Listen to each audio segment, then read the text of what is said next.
हरियाणा की हर अपडेट के लिए बेल आइकन दबाएं और सब्सक्राइब करें STV हरियाणा न्यूज।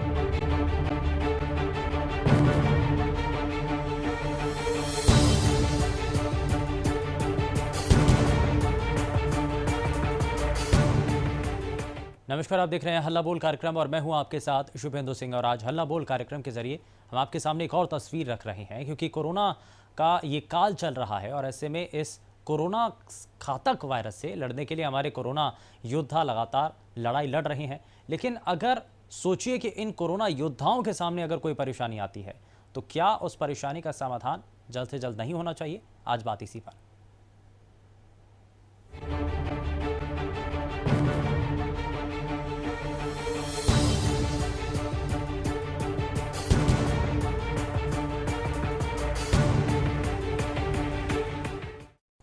दरअसल इस कोरोना काल में जो लड़ाई है वो डॉक्टर्स के द्वारा फ्रंट फुट पर आकर के लड़ी गई, और इसी लड़ाई को लड़ने के लिए उनके पास हथियार होना बेहद ज़रूरी है। यानी कि उनके पास इक्विपमेंट होना बहुत ज़रूरी है, उनके पास सुविधाएं होना बहुत ज़्यादा ज़रूरी है।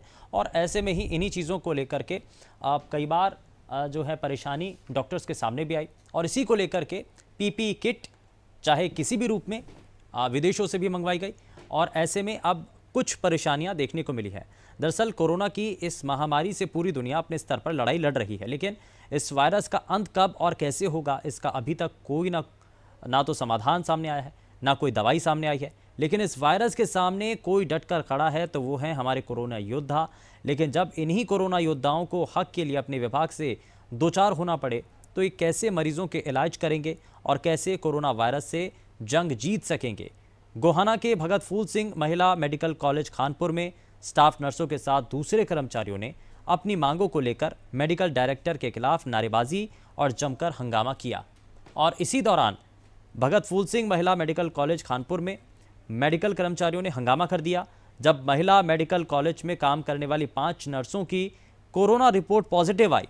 स्वास्थ्य कर्मियों का ये आरोप है कि जिस जगह पर कोरोना का मरीज पाया जाता है उस क्षेत्र को या तो कंटेनमेंट या फिर सील कर दिया जाता है, लेकिन अस्पताल प्रशासन ने सील करना तो दूर, पॉजिटिव रिपोर्ट आने के बाद क्षेत्र को सैनिटाइज तक नहीं करवाया है।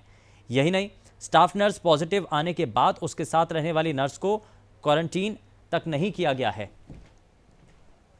और चलिए ज़रा इसी चीज़ों को लेकर के आप हमारे साथ कार्यक्रम में जुड़ सकते हैं, और कॉल लाइन्स अब खुल चुकी हैं, आप फ़ोन कर सकते हैं। आप हमारे साथ कॉलर कार्यक्रम में जुड़ चुके हैं। बहुत स्वागत है आपका कार्यक्रम में, बताइए क्या कहना चाहते हैं आप? हेलो, बहुत स्वागत है सर आपका कार्यक्रम में, बताइए क्या कहना चाहते हैं? नमस्कार। नमस्कार जी। सर जी, मैं बताना चाहूंगा, पहली बात तो ये है कि मौजूदा सरकार को राज कर, सिर्फ अटल को छोड़कर इनको राज ही करना नहीं आता। अपनों के लिए इन्होंने बॉर्डर खड़े कर दिए, पाकिस्तान, बांग्लादेश, अपने ही मजदूरों के लिए बॉर्डर तैयार कर दिए। ये कैसी राजनीति है? कोरोना के लिए डॉक्टरों ने कहां से किट तला मुहैया कराएंगे और कहां से हम उनकी रक्षा करेंगे? सिर्फ दीपापोती हो रही है, राजनीति, इनको सिर्फ कुर्सी चाहिए। मैं आपको दावे से कह रहा हूं, लेकिन एक राजा होता है, उसको निर्णय लेने का अधिकार होता है। जब कोई देश में संकट, जनता जनार्दन संकट आता है, उसको निर्णय लेने का अधिकार होता है। लेकिन ये कैसा न्याय, उल्टे सीधे न्याय ले रहे हैं। योगी जी हो या मोदी जी हो, बसें जब एक विपक्षी तैयार है, समर्थन कर रहा है, बसें भी भेज रहा है, उसके बावजूद ये बसों को नहीं जाने दे रहे। इतना न्याय तो नहीं होना चाहिए।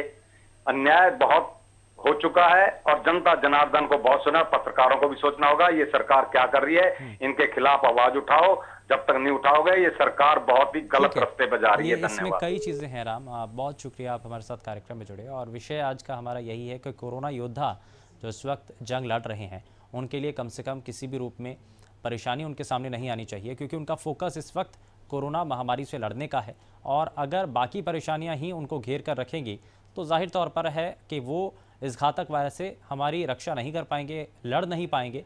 तो इसी को लेकर के आप क्या कहना चाहते हैं वो आप हमें बता सकते हैं। विमला हमारे साथ अगले कॉलर कार्यक्रम में जुड़ चुके हैं। बहुत स्वागत है विमला जी आपका कार्यक्रम में, बताइए क्या कहना चाहती हैं आप? जी, मैं पंचकुला से रामगढ़ से बोल। जी बहुत स्वागत है आपका, बताइए।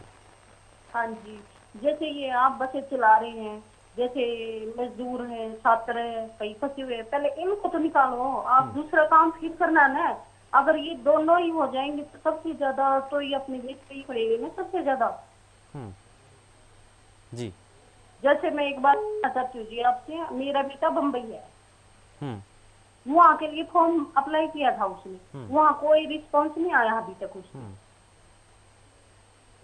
बिल्कुल, इसमें कुछ चीज़ें हैं और ये ज़रूर ऐसे अभी भी कई लोग हैं जो कि दूसरे राज्यों में फंसे हुए हैं। बहुत शुक्रिया विमला जी, आप हमारे साथ कार्यक्रम में जुड़ी। और हर किसी को दर्द होता है, परेशानी होती है, क्योंकि अपना कोई जब किसी दूसरे राज्य में फंसा होता है तो जाहिर तौर पर इसको लेकर के जो अपने अंदर की भावनाएं हैं हम उसको व्यक्त करते हैं। लेकिन हम यहाँ पर सिस्टम को सुधारने की बात भी कर रहे हैं, हम ये बात भी कर रहे हैं कि कैसे सिस्टम के अंदर सुधार आ सकता है।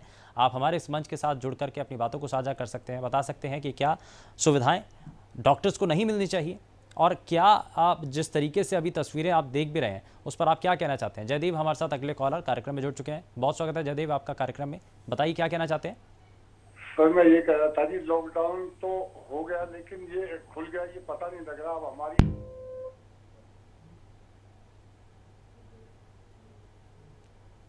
लगता है शायद संपर्क टूट गया है, लेकिन लगातार आप सभी की तरफ से हमें प्रतिक्रियाएं मिल रही हैं, आप सभी की तरफ से बहुत सारे सुझाव दिए जा रहे हैं। और इसमें एक सुझाव ये भी आया कि सबसे पहले प्राथमिकता के तौर पर जो मजदूर तबका जिनको एक जगह से दूसरी जगह भेजा जा रहा है, उसके बाद जो लोग फंसे हुए हैं दूसरे राज्यों में उनको भी वापस लाने के लिए, उनको उनके घर तक पहुंचाने के लिए भी कोई कदम उठाया जाना चाहिए। ये कोशिश सरकारों के द्वारा होनी चाहिए। MP शर्मा हमारे साथ अगले कॉलर कार्यक्रम में जुड़ चुके हैं। बहुत स्वागत है आपका कार्यक्रम में शर्मा जी, बताइए क्या कहना चाहते हैं आप। नमस्ते सर। नमस्कार जी। सर ये देखो, जो आप दिखा रहे हो, नर्सों को अगर कोई फैसिलिटी नहीं मिलती, कोई मतलब सुविधा नहीं मिलती, कोई मास्क नहीं मिलते, सैनिटाइज नहीं मिलते, तो बाकी को क्या देंगे ये? इलाज गरीबों को कैसे करेंगे? इन गरीब मजदूरों को इतनी बुरी हालत कर रखी है, तो अगर ये बीमार हो जाए इनके इलाज कैसे कर सकते हैं? ये सब ढकोसला है। हमारे देश के प्रधानमंत्री बाजीगर हैं या प्रधानमंत्री है? देश ने प्रधानमंत्री के लिए चुना था। ये क्या क्या हो रहा है देश में? ताली बजाने से, फूल बरसाने से, हेलीकॉप्टरों पे मतलब फूल बरसाने में एक हेलीकॉप्टर का कितना है? पूरे इंडिया के मतलब हेलीकॉप्टर चले थे।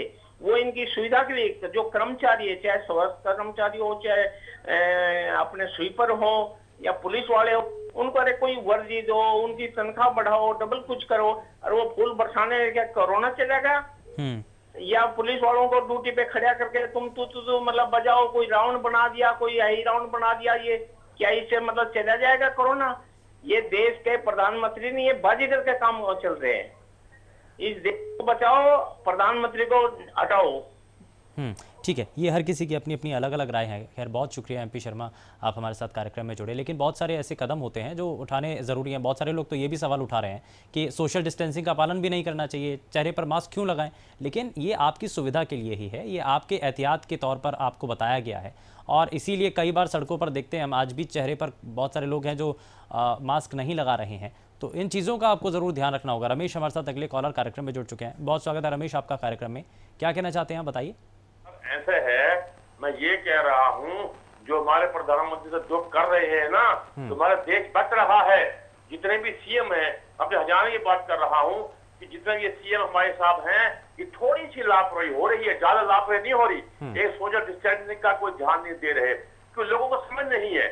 नंबर 2, अब तो मैं ऐसे तो गुड़गांव में जो है हमारे पार्षद भी है, MP भी है, MP भी है, इनका कोई हेडेक नहीं है। भैया लिस्ट मांगे, अब RWO के मेंबर को लेटर लिखे, लिस्ट मांगे, फिर कितने मजदूर ऐसे हैं जो बाहर जाना चाहते हैं, कोई परवाह नहीं है। और आप घर बैठे हुए हैं। हमारे गुड़गांव से बादशाह कॉन्फ्रेंस है, 2 तक जीता था, आज तक आया नहीं है। उन्होंने क्या मतलब मजदूरों के साथ? थोड़ा ऐसा इंस्ट्रक्शन दो ना, जिससे ये देखभाल करें, मजदूर को देखे, बच्चे इकट्ठी करके। आप तो दानवीर हैं, 51,000 दानवीर आ गए। ठीक है, तो ये बहुत सारी चीज़ें हैं। रमेश बहुत शुक्रिया, आप हमारे साथ कार्यक्रम में जुड़े, आपने अपनी बातों को साझा किया है।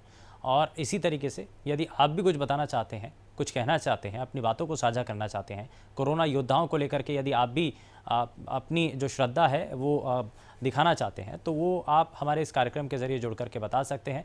और इसी तरीके से, क्योंकि अभी तक कई कॉलर्स हमारे साथ कार्यक्रम में जुड़े जिन्होंने बहुत सारी बातों को साझा किया है, और इसी रूप में यदि आप भी कुछ बताना चाहते हैं तो आप भी हमारे इस मंच के ज़रिए जुड़ करके अपनी बातों को साझा कर सकते हैं। लेकिन ब्रेक के बाद आप सभी का स्वागत है हल्ला बोल कार्यक्रम में।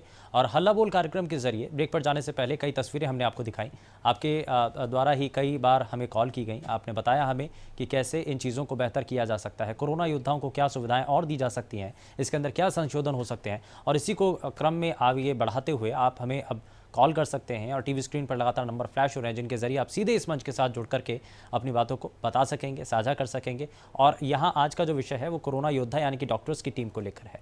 दरअसल ये हम आपको गोहाना की तस्वीरें भी दिखा रहे हैं। 5 यहाँ पर नर्सेस कोरोना पॉजिटिव पाई जाती हैं और यहाँ पर आरोप उन नर्सेस का ये है कि जब एक जगह से ज़्यादा संख्या में यदि कोरोना पॉजिटिव यदि शख्स निकलते हैं तो वहाँ उस जगह को या तो कंटेनमेंट जोन घोषित कर दिया जाता है या फिर उसको सील कर दिया जाता है, लेकिन ऐसा यहाँ पर नहीं किया गया। तो यही उनके सवाल हैं। उन्होंने कहा कि क्वारंटीन करने के लिए भी कोई व्यवस्था नहीं की गई है, ऐसा कोई यहाँ पर सुविधा नहीं दी गई। इन्हीं चीज़ों को लेकर के आप हमें बता सकते हैं। नवीन हमारे साथ अगले कॉलर कार्यक्रम में जुड़ चुके हैं। बहुत स्वागत है नवीन आपका कार्यक्रम में। बताइए क्या कहना चाहते हैं आज के विषय पर आप। सदर बाजार से बोल रहा हूँ गुड़गांव से। जी बताइए सर। मैं ये पूछ रहा हूँ, नई गाइडलाइन जारी हुई है जिसमें हमारा सी कैटेगरी में आता है, तो वो मंगलवार, वीरवार और शनिवार को दुकान खुलेगी 8 से 6।